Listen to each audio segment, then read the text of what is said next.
This is Radio Eco Shock with Alex Smith. This week on Radio Eco Shock, as usual, we talk about the things no one wants to talk about. For example, Madeline Ostrander, she wrote an article, How Do You Decide to Have a Baby When Climate Change is Remaking Life on Earth?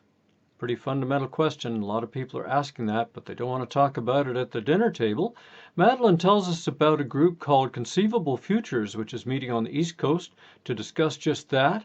And you can find out more about all of that in The Nation magazine and in my own show blog at ecoshock.info. Now, we follow that up with a companion piece because Alicia Graves has talked about green sex. Now, what does she mean by that? She means a woman's right to control her own body, but a lot more than that. We talk about population, reproduction, and climate change. Did you know you save a lot more energy by deciding not to have a child than you would by buying a Prius or putting solar panels on your house?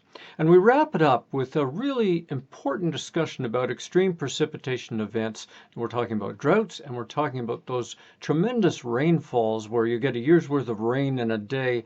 They're popping up all over the world, and a new scientific study says that's going to become more and more the case as climate change ramps up in the coming decades. So we talk with the lead author of an article in Nature Climate Change. The title is More Extreme Precipitation in the World's Wet and Dry Regions.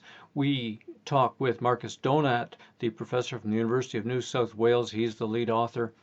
And we find something a little bit surprising, that the old maxim of the dry gets drier and the wet get wetter may not be true on land. And so that was brought up by Joe Rome in his recent article in Climate Progress, where he quotes Marcus Donat. Many other world media have picked up on this study. It's an important one. Don't miss this interview this week on Radio EcoShock. Get it all at http://www.ecoshock.org or my blog at ecoshock.info. I hope you'll listen with me this week for Radio EcoShock.